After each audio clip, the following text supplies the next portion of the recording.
अगर आपने इस वीडियो के ऊपर क्लिक किया, इसका मतलब ये है कि आप लोग आईआईटी या फिर एनआईटी जैसे बड़े बड़े कॉलेज में जाने के इच्छुक हो, पर लेकिन आईआईटी के अंदर जाने के लिए तो हमको क्या है, JEE mains paper 1 BTech plus JEE advance exam clear करना होता है। उसके बाद हम लोग आईआईटी के अंदर कोई भी बीटेक वाली ब्रांच को चूज कर पाते हैं। पर लेकिन आज की वीडियो के अंदर मैं आपको बात करूं कि हमको आईआईटी जैसे कॉलेज में जाने के लिए हमको एज सच कोई जेई मेंस या जेई एडवांस नहीं देना। हमको डायरेक्ट बिना जेई एडवांस दिए हम लोग कोई दूसरा एग्जाम में अपीयर हुए डायरेक्ट कहाँ पर आईआईटी जैसे कॉलेज में जा सकते हैं, राइट। अगर मैं बड़े बड़े कॉलेज की बात करूँ, राइट से आईआईटी कौन सा हो गया, एक तो आपका पास बॉम्बे हो गया, राइट। आईआईटी हमारे पास हो गया कौन सा, दिल्ली हो गया, गुवाहाटी हो गया, हैदराबाद हो गया। एक हमारे पास कौन सा हो गया, triple I T DM Jabalpur, right. तो ये कुछ से 3 से 4 कॉलेजेस हैं जहाँ पर आपको क्या करना है, जेई जेई जो हमारे पास एडवांस वाला एग्जाम है भैया, वो नहीं देना होगा। बिना इसके दिए ही आप यहाँ पर पहुँच जाओगे। पर लेकिन कैसे, उसी बारे में आज की वीडियो के अंदर बात कर रहे हैं। बहुत सारे स्टूडेंट्स को इसकी इन्फॉर्मेशन बहुत ज़्यादा कम होती है, बिकॉज इसकी अवेयरनेस इतनी नहीं है, राइट। पर लेकिन जो चैनल पे अपने पहले से जुड़ा है, तो अपन डिजाइन एंट्रेंस एग्जाम्स का ही या फिर जो आर्किटेक्चर एंट्रेंस एग्जाम्स है उसके बारे में ही यहाँ पर पूरा गाइडेंस या फिर सपोर्ट आपको मिलता है। पर लेकिन आप चैनल पर नए हो और आपको नहीं पता कौन सा एग्जाम है, तो इसको कहते हैं कि यूसीडी एग्जाम। इसका नाम है क्या, under graduate common entrance test for design 2025। Basically ये जो ब्रांच कह सकता हूँ जहाँ पर इन कॉलेज में जाने के लिए, ये ब्रांच बेसिकली कौन सी डिजाइन वाली ब्रांच है, राइट। इसको कहते हैं क्या, डिजाइन ब्रांच कह सकते हो। बेसिकली मतलब क्या है डिजाइन ब्रांच, मतलब क्या कहना चाह रहा हूँ, मतलब ये कि यार सिंपल, जहाँ पर स्केचिंग ड्राइंग मान सकते हैं, रोबोट डिजाइनिंग कह सकते हैं, प्रोडक्ट डिजाइनिंग हो गया, फैशन मैनेजमेंट हो गया, फैशन टेक्नोलॉजी हो गया, राइट।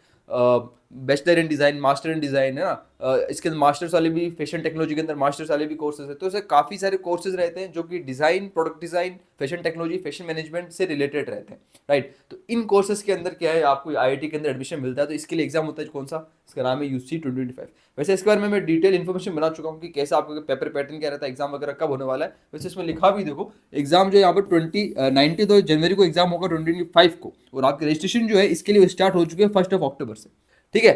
अब इसके अंदर थोड़ा सा आपको डिटेल में बताता हूँ कि एग्जाम का पेपर पैटर्न मोटा मोटा क्या है, एक बार अपन बता देते हैं। अगर कोई जिसने पहले वीडियो कभी नहीं देखी हो, तो अगर चैनल पर नया हो तो उसको पूरा आइडिया मिल जाएगा, ठीक है। एग्जाम कब होने वाला है ये तो आपके सामने ही लिखा हुआ है। पेपर पैटर्न क्या आता है, किस तरह का एग्जाम होता है कि हमारा, अगर हम जेई के लिए तैयारी कर रहे हैं, आप ये होगा मोस्टली जो आईआईटी में जाने के लिए जेई की तैयारी करते हैं, पर लेकिन इस एग्जाम के लिए क्या एक्स्ट्रा पढ़ना होगा, क्या कुछ अलग तरीके के क्वेश्चन आते हैं, क्या नहीं आते। वैसे उसके ऊपर और भी काफी सारी डिटेल्स इन्फॉर्मेशन है, उन सबका लिंक जो है आपको, वीडियोस का लिंक काफी डिस्क्रिप्शन के अंदर मिल जाएगा। अगर आप और वीडियो चेकआउट करना चाह रहे हो या फिर ज्यादा इन्फॉर्मेशन लेना चाह रहे हो, सबका लिंक आपको नीचे मिल जाएगा। पर लेकिन हम लोग बेसिक फिर से देख लेते हैं। अगर आप लोग स्टार्टिंग में आए हो, बिल्कुल बेसिक अगर बताऊं तो क्या होता है, देखिए आगे चलते हैं। नेम देखो, कुल मिला के टॉप यहाँ पर जो ना 5 कॉलेज, कुल मिला के यहाँ पर 6 कॉलेज ऐसे हैं, 5 आईआईटी है, एक ट्रिपल आईटी डीएम जबलपुर है। इनके अंदर यहाँ पर क्या एडमिशन मिलता है, हमको लिखा भी देखो कौन सा है। एक तो हो गया IIT Bombay, IIT Delhi, IIT Guwahati, IIT Hyderabad, IIT Roorkee, ये 5 रुड़की। उसके अलावा आईआईटी डीएम जबलपुर। ये 6 ऐसे सेंट्रल गवर्नमेंट कॉलेजेस है जहाँ पर आपको इन कोर्सेज में एडमिशन मिलता है, यानी कि इन कॉलेजेस के अंदर ही ये कोर्सेज चलते हैं। इनके अलावा प्राइवेट भी है दूसरे, उनके अंदर डायरेक्ट एडमिशन होता है। इन ये ऐसे कॉलेजेस है जहाँ पर आपको ऑफिशियली, जैसे हम जोसा की काउंसलिंग कराते हैं जेई के अंदर, राइट, तो उस समय यहाँ पर इसी अलग से काउंसलिंग होती है इन 6 कॉलेजेस के लिए अकॉर्डिंग टू योर रैंक। ज़्यादा स्टूडेंट्स यहाँ पर एग्जाम में अपियर नहीं होते हैं, तो यहाँ पर कंपटीशन कम है। पर लेकिन ये आपका जो ड्रीम है आईआईटी के अंदर जाने का, वो यहाँ पर जरूर पूरा हो सकता है, ये चीज़ है, राइट। बाकी इसके अंदर किस टाइप के क्वेश्चन आते हैं, एग्जाम में क्या होता है, वो थोड़ा सा हम लोग देखते हैं आगे चल के। देखिए आप अबाउट दिस रोस्टर के बारे में यहाँ कुछ बताया गया, आगे चलते हैं। एग्जाम कब होने वाला है, 19 जनवरी अपन बात कर चुके हैं, और साथ साथ के अंदर रजिस्ट्रेशन इसके स्टार्ट हो चुके हैं, ठीक है ना। एलिजिबिलिटी क्राइटेरिया के बारे में भी देखेंगे, क्या क्या एलिजिबिलिटी क्राइटेरिया यहाँ पर इस बार के लिए रखी गई है इस एग्जाम में पेपर होने के लिए, ठीक है। तो शुरुआत करते हैं। सबसे पहले जनरल इन्फॉर्मेशन आपको बता रहे हैं कि यूसीड है क्या, मतलब इस बार यूसीड कंडक्ट कौन कराती है। हर साल आईआईटी एग्जाम जो होता है हमारे पास, जेई एडवांस या जेई मेंस हमारे से एनटीए कराती है, बाकी जेई एडवांस कोई ना कोई आईआईटी कंडक्ट कराती है। इस तरह से यूसीड एग्जाम भी जो 6 कॉलेजेस है, इनमें से हर साल एक नया कॉलेज कंडक्ट करवाता है। इस बार कंडक्ट करा रहा है आईआईटी बॉम्बे, राइट। तो उसके बारे में आपको कुछ लिखा है, बाकी अलग अलग कमेटी है, उसके कॉलेज के बारे में आपको यहाँ इन्फॉर्मेशन दी गई है। अपन सीधा मेन मुद्दे के ऊपर आते हैं और आगे चलते हैं और देखते हैं कि क्या बताया गया है। कुछ कॉलेजेस के अंदर देखो बैचलर ऑफ डिजाइन प्रोग्राम है, कुछ कॉलेजेस के अंदर मास्टर ऑफ डिजाइन प्रोग्राम है, कुछ कॉलेजेस के अंदर फैशन टेक्नोलॉजी होता है, किसमें नहीं होता। ओवरऑल अगर बात करो तो कुल मिला के आपके पास 225 250 कुछ सीट्स रहती है, मतलब सब कॉलेज में मिलाकर 6, इन टॉप 6 के कॉलेज में मिलाकर 250 सीट्स कुछ रहती है, ठीक है। बट सीट्स तो बहुत कम है, पर लेकिन यार स्टूडेंट्स भी कम अपियर होते हैं, ज़्यादा स्टूडेंट्स अपियर होता नहीं है, बिकॉज अवेयरनेस कहने का मतलब इतनी नहीं है, और वही एक डिज़ाइन अलग कैटेगरी हो जाती है, राइट। शेड्यूल की बात करें तो हमारे पास ऑलरेडी मैं बात कर चुका था आपको कि यूसीड का एग्जाम जो है 19 जनवरी संडे को यहाँ पर होने वाला है। देखो यार एक और चीज़ है कि यहाँ पर बहुत सारे स्टूडेंट जैसे होंगे जो जेई का मेन का जो फर्स्ट वाला अटेम्प्ट होगा, जो कि हमारा कब होगा 2025 का फर्स्ट वाला अटेम्प्ट, जो कि जनवरी के अंदर होने वाला है। उसमें अपीयर होंगे, डेफिनेटली बात है, पर लेकिन उससे पहले इसका एग्जाम होता है 19 जनवरी को, तो इसलिए थोड़ा सा प्रिपेयर करना अलग से थोड़ा सा मुश्किल होता है, बिकॉज स्टूडेंट्स 22 या 24 से एग्जाम स्टार्ट हो जाते हैं आपके पास जेई के, तो उसके लिए मेन फोकस करना होता है, हफ्ते भर पहले इस एग्जाम को टारगेट करना थोड़ा सा मुश्किल होगा, पर लेकिन ये है कि इसके नए टाइप्स ऑफ क्वेश्चन या नंबर ऑफ क्वेश्चन कह सकता हूँ, या फिर जो इसमें डेटा आता है वो ज़्यादा इतना कुछ हार्ड नहीं होता, राइट। बस आने वाले समय के अंदर अपने चैनल के ऊपर इसके अंदर लाइव सेशन वगैरह वो सब अपन देने वाला हूँ, जो कि नेक्स्ट वीक से स्टार्ट होने वाले हैं, जिसके अंदर अपन बहुत सारे क्वेश्चन वगैरह भी सॉल्व कर रहे होंगे लाइव आकर इसके अंदर, राइट। तो आप चाहो तो जरूर चैनल से जुड़ सकते हो, कोई दिक्कत नहीं, ठीक है ना, आपको इसके अंदर पूरी तरह से गाइडेंस मिलता रहेगा। नेक्स्ट बात करते हैं, यहाँ पर जो एग्जाम होगा वो सुबह 9 से लेकर 12 बजे तक रहता है, 9 to 12, ठीक है। आगे चलते हैं, नेक्स्ट आते हैं अपन लोग, जो बात की आपके लिए सिटीज, ये बता रहे हैं कहाँ पर एग्जाम होने वाला है, जिसके अंदर थोड़ी बहुत आपको इन्फॉर्मेशन यहाँ पर देखिए, information on seats for foreign national, कितने परसेंटेज सीट्स रिजर्वेशन आपके लिए रहेगा, रिजर्वेशन पॉलिसी आपको बता रखी है।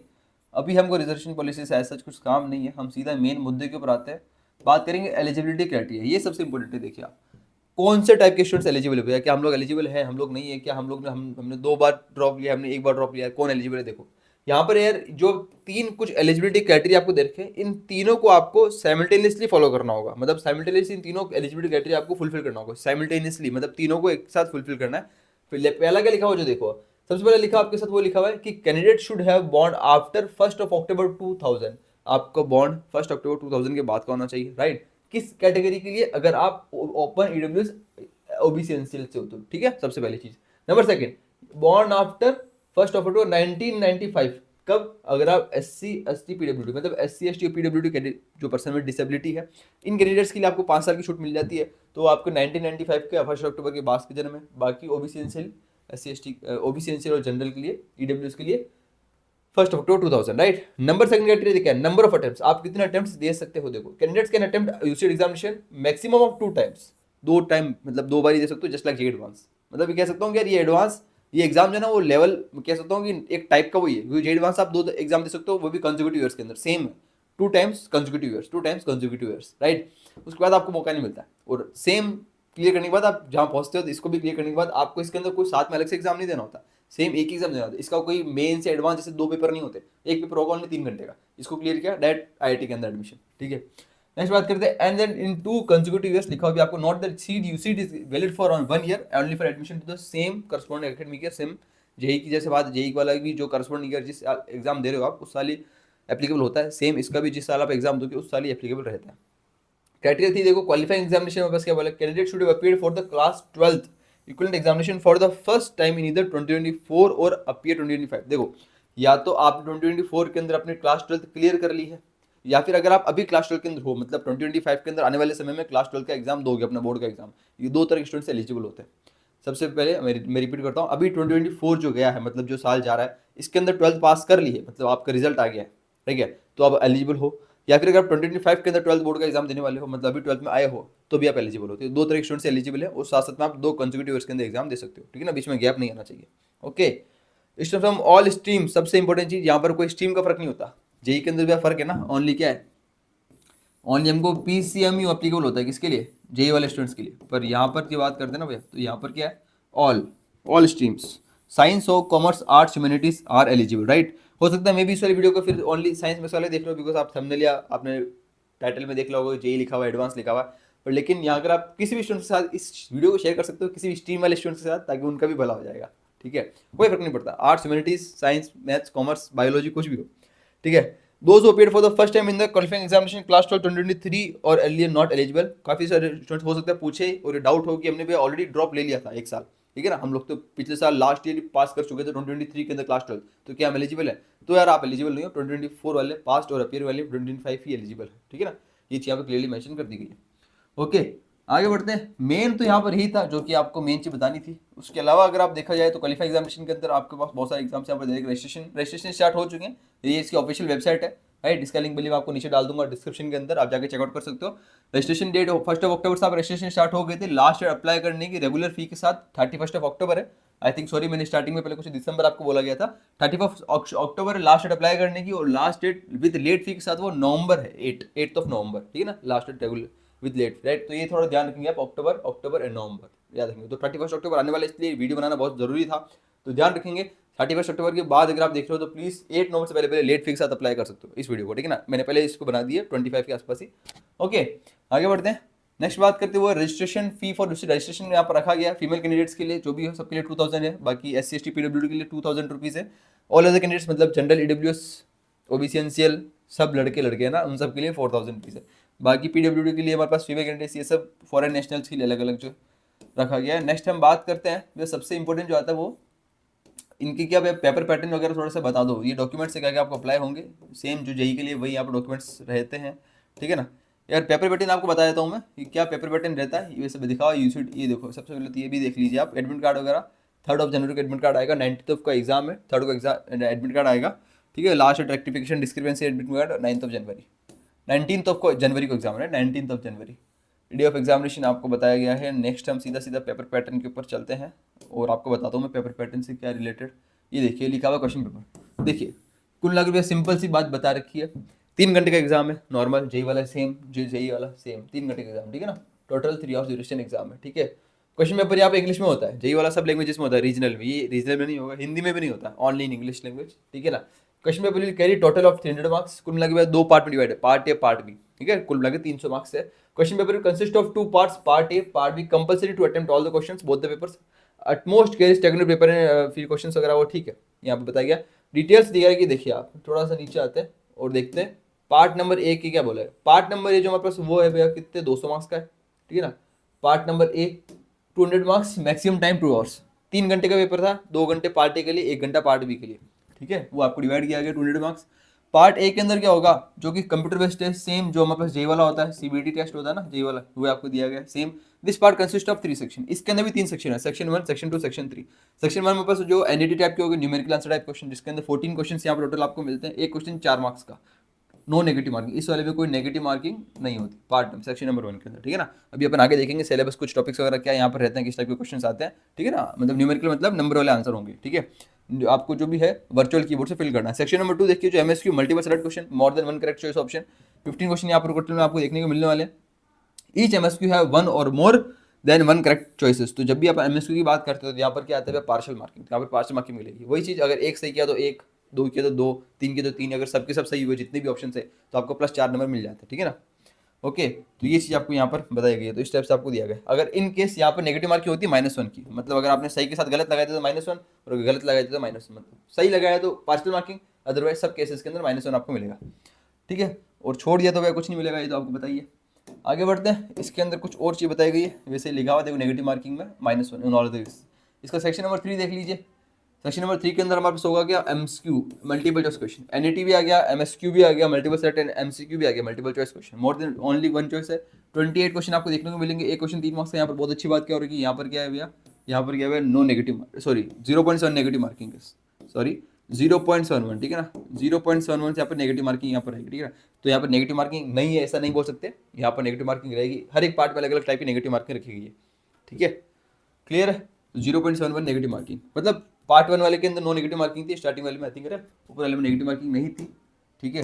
हाँ, जो अपन सेक्शन नंबर 1 देखा था यहाँ पर तो ऐसे negative marking, no negative marking थी, कोई नेगेटिव मार्किंग नहीं थी 1 के अंदर। बाकी 2 और 3 वाले सेक्शन में नेगेटिव मार्किंग है। पार्ट बी में आते हुए पार्ट बी सेम 100 मार्क्स का, 1 घंटा आपको दिया जाएगा, ठीक है। अब पार्ट बी के अंदर क्या किस टाइप के क्वेश्चन है वो देखो। पार्ट बी बेसिकली बात करें तो पार्ट बी है ना एक तरह का कह सकता हूँ ड्राइंग स्केचिंग वाला पोर्शन आता है। स्केचिंग वाला पोर्शन है बेसिकली, इसके अंदर क्या है आपके पास 2 क्वेश्चन दिए होते हैं 50-50 मार्क्स के, 100 मार्क्स क्या है 50 + 50, 2 क्वेश्चन होंगे, ड्राइंग स्केचिंग के क्वेश्चन होते हैं, 1 घंटा आपको मिलता है, मतलब एक क्वेश्चन के लिए 30 मिनट्स 30 मिनट्स, ठीक है। ये कह सकता हूँ इसके अंदर CBT नहीं होगा बिकॉज 1 आवर का एग्जाम है ड्राइंग का, तो ड्राइंग के अंदर स्पेशली आपको पेपर शीट दी जाएगी, शीट के ऊपर आपको स्केच ड्राइंग बनाकर देना होगा, ठीक है। ये सब कुछ दिया गया। Part B booklet collected examination, वो सब चीज़ दिया गया। Part part finish within the stipulated time, ठीक है। आगे बढ़ते हैं, इसके अंदर वही आपको इन टेबल फॉर्मेट आपको दे रखा है, जो भी चीज़ बताएगी सब टेबल में आपको दिया हुआ है, ठीक है। उसके अलावा सिलेबस के अंदर थोड़ा सा देखो क्या देखो टाइप ऑफ क्वेश्चन क्या बात कर सकता हूँ मैं, सिंपल बात करूँ तो लिखा हुआ भी है विजुअल एंड स्पेक्ट्रल रीजनिंग, ठीक है ना। Ability to visualise transform 2D shape and 3D shape, 2D to 3D, यहाँ पर क्या अलग अलग टाइप के शेप्स आते हैं। लेट्स से कोई 2D शेप है, कोई 3D शेप है। लेट्स से मैं बोलता हूँ कि मेरे पास रिमोट है, ठीक है ना। अब ये रिमोट है तो ये 3D शेप है, तो अगर मैं इसको फोल्ड कर रहा हूँ अनफोल्ड कर रहा हूँ, इसको ऊपर से नीचे से देख रहा हूँ कैसा दिखेगा, ठीक है। इसको 2D से 3D में ले जा रहे हैं, यहाँ पे 3D शेप को आपको दे रखा है, उसको आप 2D में देख रहे हो, तो अलग अलग तरह के व्यूज आपको बोला गया है। तो ये टाइप के क्वेश्चन यहाँ पर आते हैं, ये मतलब विजुअलाइजेशन वाले क्वेश्चन इसमें इंक्लूड रहते हैं। इस बात करें प्रैक्टिकल एंड साइंटिफिक नॉलेज आपको थोड़ा देखा जाएगा, जांचा परखा जाएगा एवरीडे लाइफ के अंदर प्रैक्टिकल नॉलेज वगैरह कैसा है आपका, ठीक है। कुछ कुछ यहाँ पर जीके जनरल नॉलेज आता है, कुछ कुछ करंट अफेयर्स आता है, वह जेई के अंदर तो ये सब नहीं आता, ठीक है। थोड़ा सा आपको एक्स्ट्रा एफर्ट मार के जनरल नॉलेज थोड़ा सा देखना होगा, मतलब इसके अंदर जो जितनी भी टॉप बिल्डिंग्स मान लो, ठीक है ना, कोई टॉप आर्किटेक्ट है उनकी बिल्डिंग्स है, ठीक है, या फिर कोई ऐसा कोई मटेरियल है, कंस्ट्रक्शन मटेरियल है, उसका थोड़ा बहुत इन्फॉर्मेशन हो गया, ठीक है। तो यहाँ पर थोड़ा बहुत आता है। बाकी हमारे पास कुछ डिजाइन सेंसिटिविटी है, वही सब चीज़ें हैं कि आपको पता है, वही चीज़ है कि थोड़ी बहुत आपकी स्केचिंग प्रैक्टिस थोड़ी सी देखी जाएगी, मतलब कहने मतलब, ठीक है। पार्ट्स जो सेकंड था ना वो स्केचिंग वाला, उसमें थोड़ी बहुत आपको ड्राइंग अच्छी होनी चाहिए, ज़्यादा भी अच्छी फर्क नहीं पड़ता, देखो प्रैक्टिस सब कुछ आ जाता है। डेली अगर आप एक दो क्वेश्चन भी प्रैक्टिस करते हो इसके लिए, तो आप इजीली निकाल लोगे चीज़ों को, ठीक है।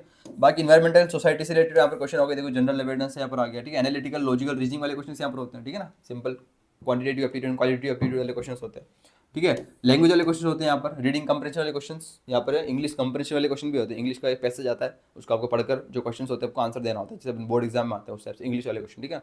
रीडिंग पैसेज वाले क्वेश्चन वो भी यहाँ पर आते हैं, ठीक है। क्रिएटिविटी यहाँ पर आपको थोड़ी बहुत देखी जाएगी, verbal and non verbal reasoning area, ठीक है। पार्ट बी के अंदर ड्राइंग के अंदर आपका बोल ही दिया था मैंने, ड्राइंग के अंदर दो क्वेश्चन, एक तो आता है ड्राइंग स्केचिंग वाला क्वेश्चन, ठीक है, जिसके अंदर आपको कोई पीपल है, कोई सीन है वो बना दो, कोई प्रपोर्शन के अंदर कोई पिक्चर दी है उसको बना दो, ठीक है ना, वो आपको दिया जाएगा। देखो अब जो शेडिंग वगैरह आ गया। नेक्स्ट हमारे पास डिजाइन एप्टीट्यूड, डिजाइन एप्टीट्यूड के अंदर क्या है, बेसिकली आपका practically aptitude respond to problem, ऐसे भी आपको सिचुएशन दी जाएगी एक जो ऑटोमेटिक, मतलब आपको जो एक ऑप्शन क्वेश्चन के अंदर आपको एक सिचुएशन टाइप कुछ दी जाएगी प्रॉब्लम, उसको आपको ऑन द स्पॉट थोड़ा सॉल्व करना होगा, उसके हिसाब से उसको स्केच वगैरह ड्राइंग बनानी होगी, ये सब बुलाया गया, ठीक है। टॉपिक सिस्टम अब एग्जाम्पल, ठीक है, ठीक है, सब कुछ बताया गया। तो ये का पेपर पैटर्न था, बाकी इवोल्यूशन वगैरह ऐसा कुछ काम नहीं है, मेन तो यही था जो आपको चीज़ बतानी थी, बाकी तो वही सब चीज़ें इंपॉर्टेंट नहीं है इतनी ज़्यादा, रिजल्ट वगैरह बताया गया, ठीक है। तो बस आपके कोई भी डाउट्स हो तो प्लीज़ कमेंट सेक्शन में कमेंट कीजिएगा इससे रिलेटेड, कि जो भी आपको बताया गया इसमें अगर कोई देने जा रहे हो एग्जाम या फिर कब दे रहे हो तो इसके अंदर क्या डाउट है क्या नहीं, प्लीज़ कमेंट सेक्शन में कमेंट कर सकते हो, और आप किस टॉपिक की चाहिए वीडियो प्लीज़ बताइएगा। बाकी मैं मिलता हूँ आपसे अगली वीडियो में, तब तक के लिए ऐसी इन्फॉर्मेशन नॉलेज के साथ चैनल को नए सब्सक्राइब जरूर से कर लेना। Thank you so much, bye bye.